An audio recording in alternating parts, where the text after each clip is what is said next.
Good morning friends, नमस्ते सबको। आप सभी कैसे हो? आज हम फिर एक टॉपिक को डिस्कस करने जा रहे हैं। आज हम हरियाणा के एडमिनिस्ट्रेटिव और पॉलिटिकल सेटअप के बारे में पढ़ेंगे। हरियाणा का अब तक हम एक लेक्चर कर चुके हैं, वो हमने जनरल इंट्रोडक्शन ऑफ हरियाणा किया था। और भारत के हम 4 लेक्चर कर चुके हैं, जिसमें हम भारत की जनरल इंट्रोडक्शन की बात कर चुके हैं, भारत की मिट्टियों की बात कर चुके हैं, भारत की क्लाइमेट की बात कर चुके हैं।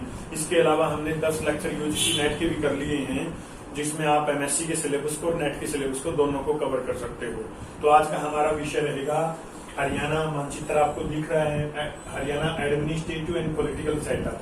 पॉलिटिकल सेटअप में हम 2 चीजों का अध्ययन करेंगे। हरियाणा की पॉलिटिकल पार्टीज कौन कौन सी हैं, और जो जनरल असेंबली के इलेक्शन हुए 2019 अक्टूबर में, उसमें किस किस पार्टी की क्या परफॉर्मेंस है।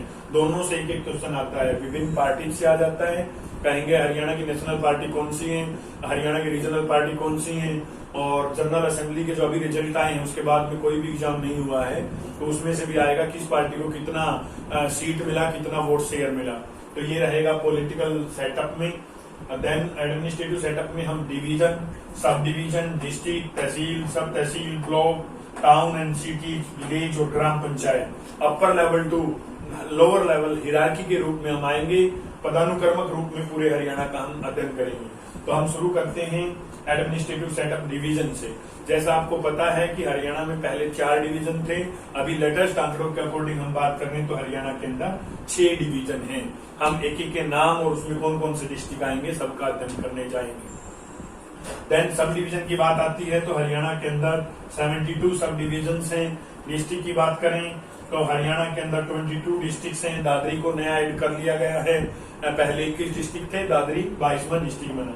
तहसील की बात करें तो 93 तहसील है। इन्हें रेवेन्यू तहसील भी कहते हैं। इनका पर्पज बनाने का रेवेन्यू कलेक्शन से रिलेटेड ही रहता था। तहसील में जैसे तहसीलदार बड़ा अधिकारी होता है। इसके अलावा सब तहसील की बात करें तो 50 सब तहसील हैं हरियाणा के अंदर। ब्लॉक्स की बात करें तो हरियाणा में 140 ब्लॉक हैं। टाउन एंड सिटीज, टाउन और सिटीज का ये अलग सा कॉन्सेप्ट है। इसका पॉपुलेशन क्राइटेरिया लिया जाता है, नॉन एग्रीकल्चर लेबर लिया जाता है, नॉन एग्रीकल्चर एक्टिविटीज में काम करने वाले लोग। इसका पॉपुलेशन डेंसिटी भी लिया जाता है। बहुत सारे क्राइटेरिया के ऊपर पॉपुलेशन और सिटीज का क्लासिफिकेशन किया जाता है। हरियाणा में यदि टाउन्स और सिटीज की बात करें तो 154, बिल्कुल लेटेस्ट आंकड़ों के अकॉर्डिंग 154 टाउन्स एंड सिटीज हैं। विलेजेस की बात करें हम, विलेजेस 6848 68-48 टोटल विलेज हैं हरियाणा के अंदर। लास्ट में है ग्राम पंचायत। हमने कहा टोटल विलेज है 6848, बट सब में ग्राम पंचायत नहीं है। आप भी इन चीजों को भली भांति जानते हो। प्रत्येक गांव में हरियाणा में ग्राम पंचायत नहीं है। उसका भी एक अलग बेसिस और इंडिकेटर होता है कि ग्राम पंचायत का दर्जा किसे दिया जाएगा। उदाहरण के लिए मैं कहूं कि मैं तोशाम तहसील से आता हूं, हमारा तोशाम ब्लॉक है, तोशाम के पास में ही गांव है किरावड़ के साइड में गांव है छाना गांव है। छाना गांव की ग्राम पंचायत अलग नहीं है। जो छाना गांव का सरपंच बनता है वो किरावड़ का ही सरपंच बनता है। तो इस तरह से जो 6848 विलेजेस हैं उनमें सब में ग्राम पंचायत नहीं है। ग्राम पंचायत हरियाणा के अंदर 6222 गांव में है केवल। तो इनमें से आपको कोई न कोई क्वेश्चन पक्का मिल जाता है। डिवीजन कितने हैं, सब डिवीजन, डिस्ट्रिक्ट, तहसील, ये आंकड़े आपके सामने लिखे हुए हैं। इन आंकड़ों पे आप ध्यान से देखें। तो शुरू करते हैं हम डिवीजन से। हरियाणा के अंदर 6 डिवीजन हैं। पहले 4 डिवीजन थे। डिवीजन वाइज हम देखें तो सबसे पहले जो डिवीजन आता है, सबसे ऊपर आता है, वो अंबाला है। हम यहाँ पे ए लिख देते हैं। अंबाला में क्या क्या रहेगा? पंचकुला आएगा, अंबाला खुद रहेगा, यमुनानगर रहेगा, कुरुक्षेत्र रहेगा। तो ये एक डिवीजन बन गया। हम इसको नाम रख रहे हैं 1 डिवीजन का नाम क्या है? अंबाला। अंबाला के अंदर कितने जिले आते हैं? ये बहुत इंपॉर्टेंट क्वेश्चन बनने जा रहे हैं। पंचकुला, अंबाला, यमुनानगर, कुरुक्षेत्र, पहले डिवीजन जो हमने अंबाला नाम रखा है उसके अंदर 4 जिले आते हैं, आपको दिख रहा है। फिर उसके बाद आता है करनाल। करनाल में क्या क्या रहेगा? करनाल रहेगा, पानीपत रहेगा, कैथल रहेगा। ये फिर बन गया सैकिंग। हम इसको नंबर 2 दे रहे हैं। नंबर 2 रहेगा करनाल। अंबाला, करनाल में कितने जिले हुए? केवल 3। देन आता है इसके बाद हम कहें जींद, फतेहाबाद, सिरसा, हिसार।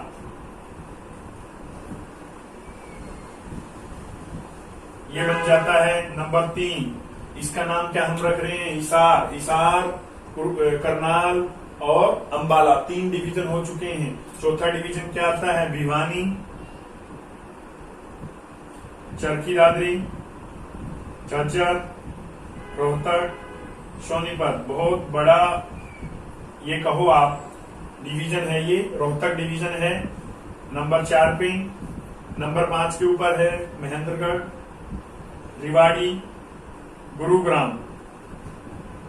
आप ये कह सकते हो केवल 3 जिले हैं, इसमें 5 जिले हैं, तो ये क्या रहेगा आपका? नंबर 5 गुरुग्राम एक डिवीजन है। फिर आता है फरीदाबाद, फरीदाबाद, पलवल, आप मेवात भी कह सकते हो, इसको नू भी कह सकते हो, ये नंबर 6 रहेगा।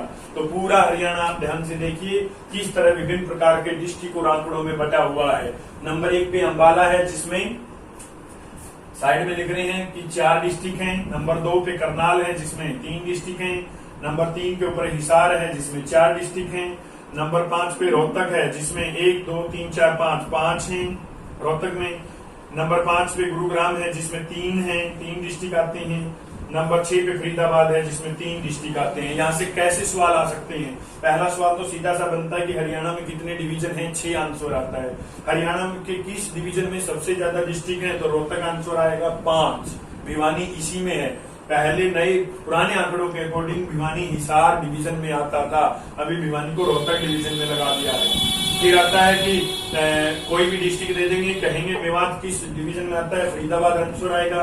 हम कहें महेंद्रगढ़ किस डिवीजन में आता है? तो गुरुग्राम आंसर आएगा। सोनीपत किस में आता है? सोनीपत और पानीपत बड़े ध्यान से देखें, जो पानीपत आता है वो करनाल में है, सोनीपत जो आता है वो रोहतक में है। तो ये डिवीजन के बारे में आपको अध्ययन करवाया है। इनमें से बहुत सा कोई भी डिस्ट्रिक्ट का नाम दे दिया जाता है, किसी भी डिवीजन में हाईएस्ट डिस्ट्रिक्ट किसमें है, कम किसमें है, वो डिस्ट्रिक्ट किस डिवीजन में आता है। तो इस तरह के आपके सामने बहुत सारे सवाल मिलेंगे। इसके साथ साथ हम देखते हैं सब डिवीजन 72 है, डिस्ट्रिक्ट 22 है। जो नया डिस्ट्रिक्ट कौन सा बना है? चरखी दादरी। इसके ऊपर भी सवाल पूछ लिया जाता है। तहसील, सब तहसील, ब्लॉक, ये टाइम टू टाइम बढ़ते रहते हैं। कोई भी गवर्नमेंट हो चाहे, वो उसकी निरंतर घोषणा करती है स्पेस देख के कि इसको हम ब्लॉक बनाने जा रहे हैं, इसको हम सब तहसील बनाने जा रहे हैं। तो नहीं, टाइम टू टाइम डिक्लेरेशन होती रहती हैं। विलेजेस की बात की, 6,848 टोटल विलेजेस हैं, 6,222 ग्राम पंचायत हैं। तो ये हरियाणा का एक किस्म से एडमिनिस्ट्रेटिव सेटअप है। इसी के साथ साथ सवाल पूछ लिया जाता है पुलिस रेंज के ऊपर भी। पुलिस रेंज के ऊपर भी सीधा सा सवाल आ जाए कि हरियाणा के अंदर कितनी पुलिस रेंज है? तो आंसर आएगा 5। ये कौन कौन सी हैं आप देखिए, अंबाला रहेगा, हिसार रहेगा, रोहतक रहेगा, गुरुग्राम रहेगा, गुरुग्राम नहीं रेवाड़ी रहेगा, और देन करनाल रहेगा। तो ये सारी की सारी क्या है? पुलिस रेंज है। कई बार ये सवाल पूछ लिया जाता है कि जो दक्षिणी हरियाणा है उसकी पुलिस रेंज का हेडक्वार्टर कहाँ है? ऑप्शन में दे दिया जाएगा फरीदाबाद, गुरुग्राम और महेंद्रगढ़ और रेवाड़ी। यहीं पे हम उलझ जाते हैं। हम सोचते हैं कि फरीदाबाद और गुरुग्राम तो बड़े बड़े डिवीजन है, यही हेडक्वार्टर होने चाहिए। उस संदर्भ में राइट आंसर हो जाएगा आपका रेवाड़ी। रेवाड़ी जो दक्षिणी हरियाणा है उसकी पुलिस रेंज का हेडक्वार्टर है, तो रेवाड़ी आंसर रहेगा। टोटल पुलिस रेंज कितनी है? 5 हो जाएंगी। एक और क्वेश्चन आता है कि हांसी को नया क्या बनाया गया है? हांसी पुलिस रेंज नहीं है, पुलिस कमिश्नरी है। पुलिस कमिश्नरी हांसी को बनाया है विभिन्न तथ्यों को ध्यान में रखे कि किस तरह से वहां पे क्राइम का ग्राफ बढ़ता गया, तो पुलिस कमिश्नरी बना दिया गया है, पुलिस रेंज नहीं बनाया है। तो ये हरियाणा के एडमिनिस्ट्रेटिव सेटअप की बात थी। एडमिनिस्ट्रेटिव सेटअप में हमने विभिन्न तथ्यों का अध्ययन किया, डिवीजन से लेकर हम ग्राम पंचायत तक आए। अब हम देखते हैं political setup of Haryana. Political setup में हम 2 हिस्सों में इसका अध्ययन करेंगे। पहले हिस्से में रहेगा different political parties, national to regional party in Haryana, इनमें से सवाल पूछा जाता है। दूसरे पोर्शन में रहेगा जो जनरल असेंबली इलेक्शन अक्टूबर 2019 हुए, उनमें क्या क्या रिजल्ट निकल के आए। तो हम देखते हैं पॉलिटिकल पार्टीज। जो पॉलिटिकल पार्टीज हैं उनमें से सबसे बड़े पार्टी के रूप में भारतीय जनता पार्टी है, जो एक नेशनल पार्टी है, हरियाणा में मजबूत पार्टियों में मानी जाती है। नेशनल कांग्रेस है, बीजेपी और कांग्रेस दोनों नेशनल पार्टी हैं और हरियाणा के अंदर भी ये मुख्य पार्टियों में रही हैं। इसी के साथ साथ आता है बहुजन समाज पार्टी, ये भी एक नेशनल पार्टी और हरियाणा में हर बार इलेक्शन लड़ती है। तो ये पॉलिटिकल पार्टीज में 3 पार्टी जैसी हैं जो नेशनल है। ये सवाल पूछ लिया जा सकता है कि हरियाणा में निम्नलिखित में से नेशनल पार्टी नहीं है। BJP, Indian National Congress, BSP and JJP, 4 option दे देते हैं, तो then JJP is the right answer. तो एबीसी के साथ साथ देखिए रीजनल पार्टीज में क्या क्या रहेगा। रीजनल पार्टीज में हम कह सकते हैं जननायक जनता पार्टी रहेगी, नई पार्टी बनी हुई है हरियाणा के अंदर। नंबर 5 में इंडियन नेशनल लोकदल रहेगा, ये भी रीजनल पार्टीज हैं। इसके अलावा हरियाणा लोकहित पार्टी, इसके संस्थापक गोपाल कांडा हैं, सिरसा से उन्होंने एक सीट भी जीता हुआ है, हरियाणा लोकहित पार्टी है। इसके साथ साथ लोकतंत्र सुरक्षा मंच, ये भी एक नया रीजनल पार्टी बना हुआ है हरियाणा में, राजकुमार सैनी ने इस पार्टी का गठन किया हुआ है। इसके साथ साथ श्रोमणी अकाली दल है। श्रोमणी अकाली दल पंजाब की मुख्य पार्टी है, एक रीजनल पार्टी है, ये हरियाणा में भी इलेक्शन लड़ती है। अब की बार श्रोमणी अकाली दल ने बीजेपी के साथ अलायंस करके इलेक्शन लड़ा, जिसमें सबसे कम वोट शेयर इनको प्राप्त हुआ है। अब यहीं से मैं वोट शेयर की बात करूं तो वोट शेयर में हम कह सकते हैं कि हरियाणा का जो जनरल असेंबली इलेक्शन अक्टूबर 2019 हुआ, उसके अंदर क्या क्या परफॉर्मेंस निकल के आया, हम यहाँ पे सीट देखते हैं, सीट क्या क्या निकल के आई, क्योंकि इससे भी सीधा सवाल पूछ लिया जाता है। सबसे ज्यादा जो सीट आई है वो बीजेपी का आया है, 40 सीट आया है। 40 सीट इंडियन नेशनल कांग्रेस का 31 सीट आया हुआ है। बीएसपी का कोई भी सीट नहीं है, हरियाणा के अंदर नील है ये। और जजपा का 10 सीट आया हुआ है। इनमें से पक्का सवाल पूछ लिया जाता है, parties name, national, regional, then seat, और देन हम देखेंगे कितना स्विंग कैसे हुआ। इंडियन नेशनल लोकदल का 1 सीट आया है केवल एलनाबाद से, और हरियाणा लोकहित पार्टी का 1 सीट आया है, केवल सिरसा से आया है। लोकतंत्र सुरक्षा मंच का कोई भी सीट नहीं आया है, नील है। श्रोमणी अकाली दल का कोई भी सीट नहीं आया, नील है। अब हम देखते हैं हरियाणा के अंदर टोटल सीट कितनी है, 90। हरियाणा एक यूनिसेम्बल सेटअप में इलेक्शन होता है, यहाँ पे एक सत्रीय ही विधानसभा है। 90 सीट हरियाणा के अंदर कुल है। 90 सीटों में से 40, 31, 10, 1 और 1, 71 हुई, 81 हुई, 82, 83, 7 जो सीट आई हैं वो इंडिपेंडेंट की हैं। 7 सीट इंडिपेंडेंट की हैं। तो आपका सीधा सा सवाल यहाँ से बन जाता है, पूरे 90 सीट में से सवाल पूछ लिया जाए इंडिपेंडेंट का कितना है, 7 है। एचएलपी का, इंडियन नेशनल लोकदल का, जजपा का 10 है, बीजेपी का 40 है, इंडियन नेशनल कांग्रेस का 31 है। अब यहाँ पे वोट शेयर की बात करें तो बीजेपी को सबसे ज्यादा वोट शेयर मिला, 36.39% टोटल वोट जितना हुआ उसमें से बीजेपी को मिला, जो लगभग 3.5% इंक्रीज हुआ है। 2014 से 2019 की तुलना में देखें, बीजेपी का जो वोट शेयर है वो 3.5% बढ़ा है, बट टोटल सीट है वो घटी है। पहले इनका कितना था, 47 था, अब की बार 40 आया, तो -7 यहाँ पे हुआ है। वोट शेयर बढ़ने के बाद भी सीट यहाँ पे घट रही है। इसी के साथ साथ आप देखें इंडियन नेशनल कांग्रेस का लगभग 28% वोट मिला है। सबसे ज्यादा मिलने वाला बीजेपी है, सबसे कम मिलने वाला श्रोमणी अकाली दल है जो अलायंस में लड़ा है। 0.38% ओनली टोटल जो कास्ट हुआ वोट, उनमें से सबसे कम किसका मिला, श्रोमणी अकाली दल। ये सवाल भी बन सकता है सबसे ज्यादा किसका मिला, यहाँ पे 36.399% बीजेपी का आता है। 3.5% बढ़ने के बावजूद भी ये सीट घटा है। इंडिपेंडेंट यहाँ पे 7 जीता है।